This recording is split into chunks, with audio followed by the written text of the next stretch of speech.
ป่าต่อเลยเนาะอัดชิปเมื่อกี้นี่กะตกไปซะแล้วอันนี้ท่อน้ำรูดจากมันจะใส่แล้วหัวสปริงเกอร์จากไปทางไหนแล้ว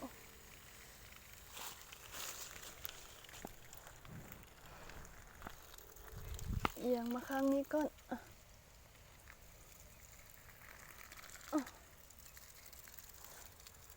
จะไปชอกสายมาใส่กัน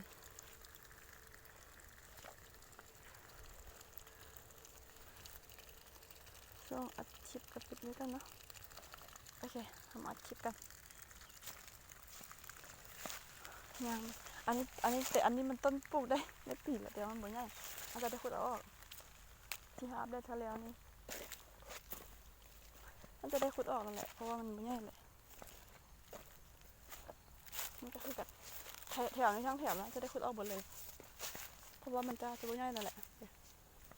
หลาย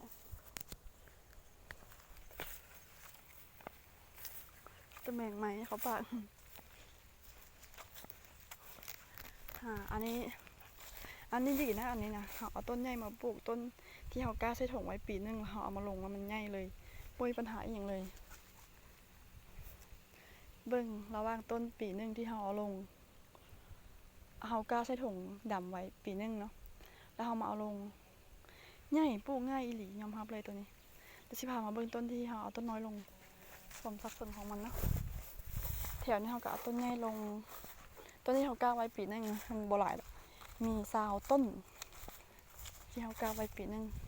แต่ก็มีบางต้นงามนะที่เขาเอาลงซื้อมาแล้วมันเอามาพัก2 เดือนแล้วเขาเอาลงเลยเนาะเด็กต้นก็งามแต่ก็บ่ได้งามเสมอไปเด้อแต่ว่าถ้าให้เขาแนะนำตามที่เขาเคยปลูกเนาะเขาคิดว่ากล้าไว้เพราะถงซ้ำไว้ปีนึงจึงเอาลงให้มันแข็งแรงขึ้นกับบ่ค่อยงามปานใดคืออันนี้คืออยู่ในด่างนะด่างอยู่ในด่างที่มันบังลมได้นะก็ใหญ่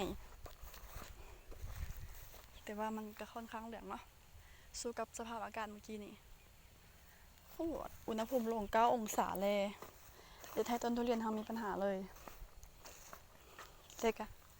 คอยเบิ่งไปนำกันอัปเดตไปนำกันเนาะนี่สภาพน้ำมันก็โอเคอยู่นี่นั่นคือเอาต้นน้อยลงแต่ว่ามันก็โอเคถ้าเราบังแสงบังลมได้มันก็ง่ายคือกันนี่เราสิเลาะไปจนสุดแถวเนาะแล้วเกี่ยวไปหาต้นใหญ่นี่อันก็คือต้นน้อยนะอันนี้ค่ะช่วงมากินฟ้าลมให้ด่างทับไปให้มันย้อนหักดิย้อนหักอันนี้ก็ตายเอ้ยเอาออกซะเดี๋ยวไปอัปเดตเบิ่งหลังจากที่ลมแห้งมื้อนั้นเนาะเพราะลมบ่แห้งอันนี้หักเบิดเลยด่างอาจจะได้เฮ็ดใหม่ต้องใส่ไม้ที่เล่นปะนี่อันนี้ชิละต้นน้อยด่างมันหักมันก็เลยเสา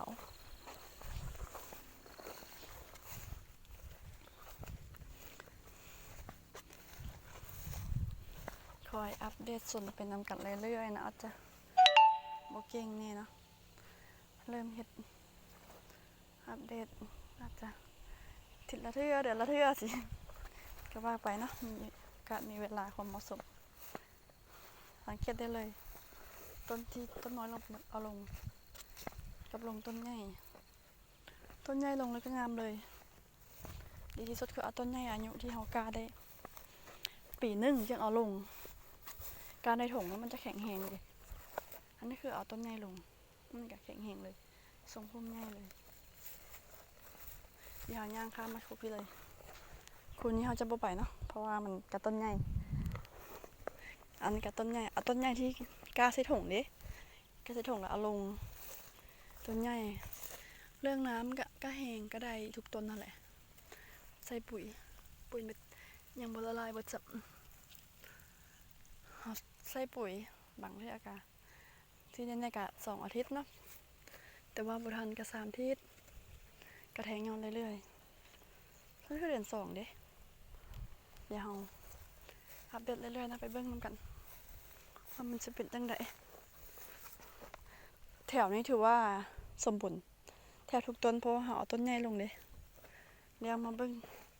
แถวนี้เขาจะต้นใหญ่แน่ต้นน้อยแน่แต่ต้นนี้มันจะต้นใหญ่เพราะว่าต้นกล้ามันมีเสาต้นเด้นี่อันนี้คือต้นใหญ่เบิ่งได้เลยมันแตกต่างกันหลายต้นใหญ่อันนี้ต้นใหญ่อันนี้ต้นน้อยที่เขาลงกะใหญ่แบบประมาณนี้แหละบ่ใหญ่คือต้นใหญ่ที่ใหญ่และใหญ่เลยมาเบิ่งต้นที่ด่างมันออกด่างมันหักตอนฟ้าลมมาเบิ่งเลยนะความแตกต่างเป็นอย่างจังว่าต้องใส่ด่างในช่วงนี้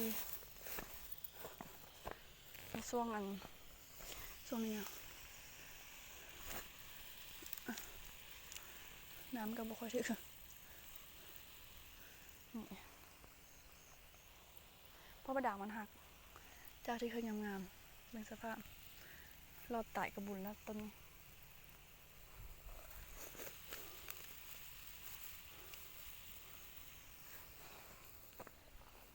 ด่างมันหักเลยมีปัญหาในต้นนี้ตายแล้วต้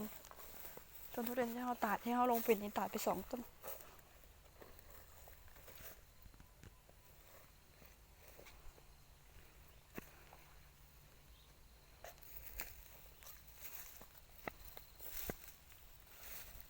ตายต้นนี้จะลมแห้งตายแล้วเดี๋ยวตายเลยต้นนี้ตายแล้วลมแห้งแล้วลมมันโยก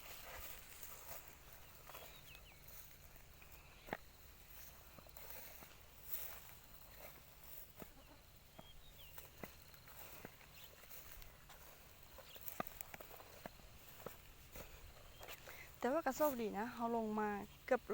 100ตาย2 ต้นเนาะที่ตายสมบูรณ์เลยแต่ว่าลุ้นอีกต่อไปเพราะมันยังอีกหลายเดือนโอ้ยังไงเขาตา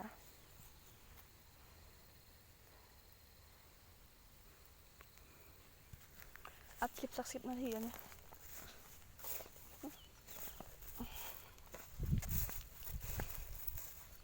อัปเดตเบิ่งนำกันละลายขนาดเลยฟ้าลมแห้งฮักเบิร์ดเรื่องน้ำก็ได้โทษถึงเนาะไม่มีปัญหา2 แม่ลูกนี่เป็นผู้ยืนนำประจำเลยนี่อ๋อนี่อย่างนี้น้ำบ่ค่อยได้นะเนาะมันทรงเลยคือจะได้แปลงไม้บนด่างนี่ไงบ่แปลงบ่ได้ตายเบิดอันนี้ก็ซีรอดอยู่ปะนี่น่าจะบ่รอดอ่ะแต่งด่างไม้เอาเปียไม้มาใส่โอ้ต้นนี้ก็ตายได้นี่อ๋อเอาบ่ได้มาละ2 ทิศแล้วต้นไม้เขาตายหลายได้นี่ตายปะตายเนาะลมมันคอนมันโยกเลย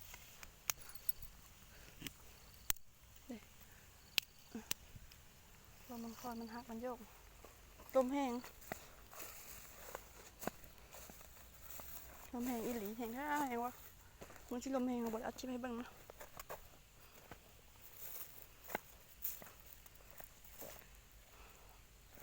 รอดล้มรอดตายแต่ละต้นจะสู้มาได้เขามาเบิ่งต้นที่เอาใหญ่ที่เขาปลูกก้อนมัดทั้งหมดที่เขาลงสดเขาปลูกก้อนเขาจะมีพวกนี้นะเขาจะปลูกก้อนอันนี้เข้มทางก็ยังอันที่เข้มทางไม่ใช่ต้นเอาใหญ่ก้อนมูน่ะมันก็ยังลงตำหลังพวกนี้ปี1พวกนี้จะลงก้อนปี1ลงตอนแรกที่เขาเริ่มลงไว้สดเลยอันนี้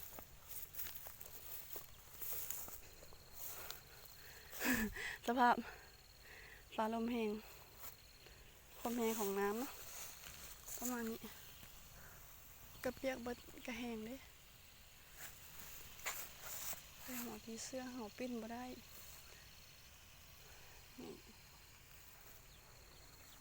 ต้นมะพร้าวอันนี้มะพร้าวเป็นพร้าวกะทิอายุ2 ปีนี่ลงพร้อมกับทุเรียนนี่แหละสมควรจะออกดอกหรือเราบ่แต่ยังบ่ออกเนาะต้นยังน้อยอยู่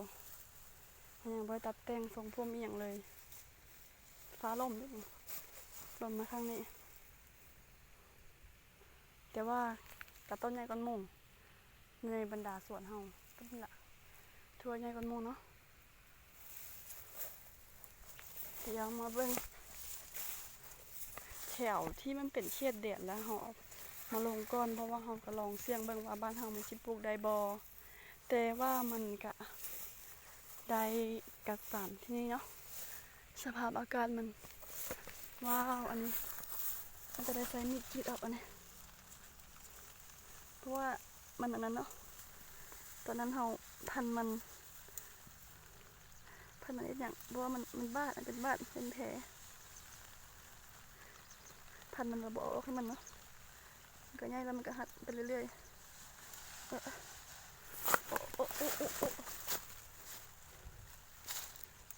บ่ได้เนี่ยจิ้วเขาเรื่อยๆเลยเนี่ย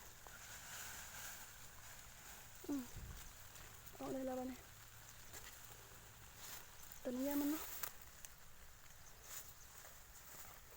นี่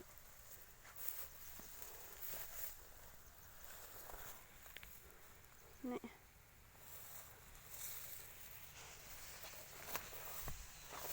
มาแล้วบนที่มันเอาใหญ่เนาะในสุดก็2 ต้นเมื่อกี้นี่แหละต้นนึงก็ต้นน้อยแต่ว่าเขาก็ปลูกพร้อมกันโอ้ my god อันนี้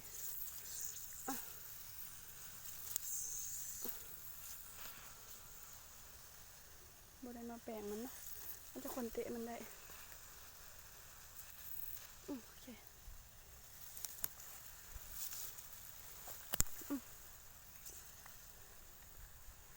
เดี๋ยวเราจะคอยอัปเดตให้เบิ่งนำกันว่าเขาปลูกทุเรียนอยู่ประเทศลาวเขตเขียงบริคำไซเมืองท่าพระบาทอยู่บ้านเมืองธาตุนี่ว่ามันจะได้กินมากบ่เบิ่งไปนำกันนี่แหละ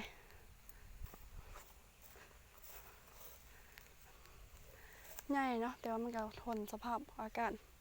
บ่ได้ขอให้ช่วงอากาศเย็นๆไปไวๆเนาะขึ้นน้ำทั้งโซนเลย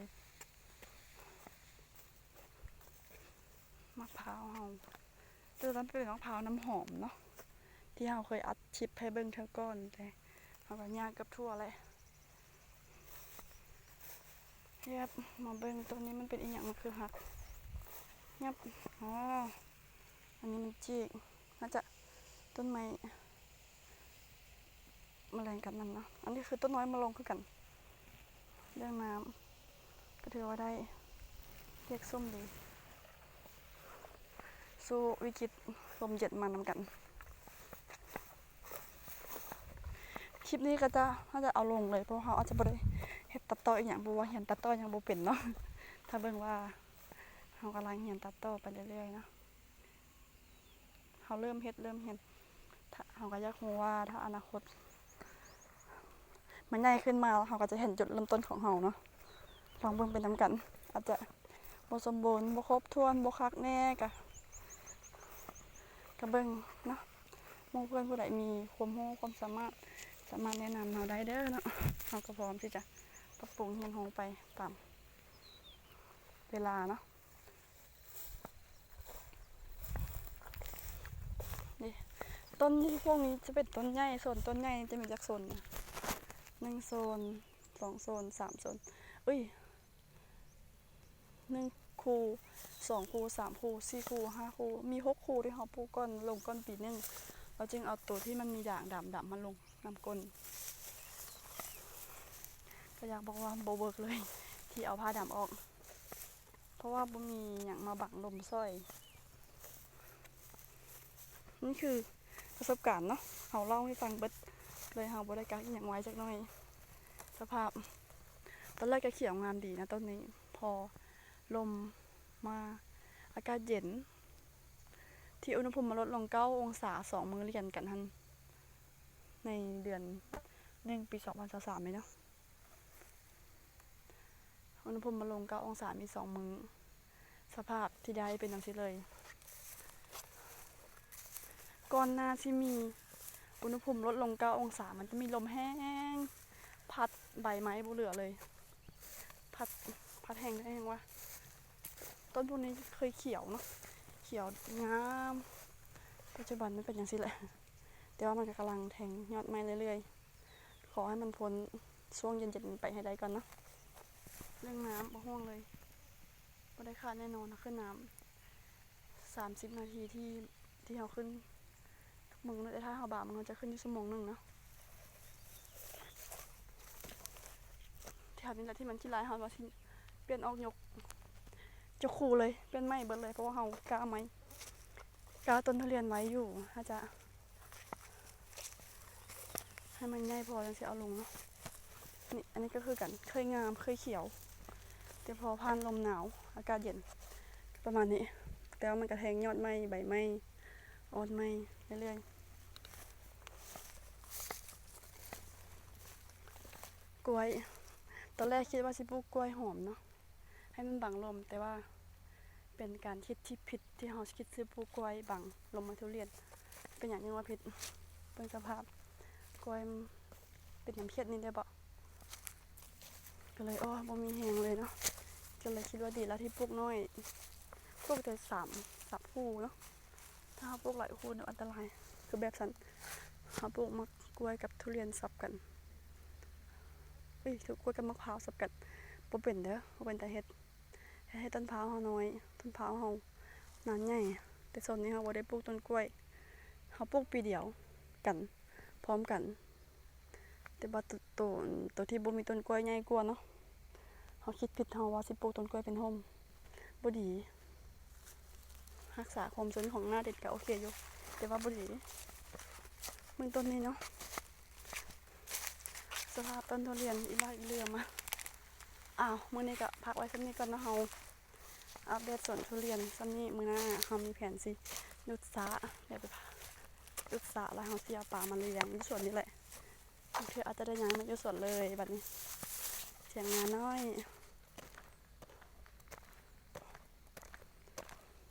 คอกดำมันหลายคนอาจจะทำเป็นอย่างเนาะคอกดำเฮากล้าเบี้ยอย่างพาราเนาะนี่สระที่เฮาจะลงเลี้ยงปลาจะลงสัก15,000 โตเนาะแต่ไม่เป็นน้ำออกบ่อเดี๋ยวเฮาดูสระแล้วถ้าเป็นบ่สิตัดชิปอัดชิปตัดต่อให้เบิ่งเนาะเป็นน้ำออกบ่อแม่ดูเรามันก็น้ำกลับขึ้นมาคือเก่าโอเคเนาะค่ะสำหรับนี้ก่อนมื้อนี้บ๊ายบาย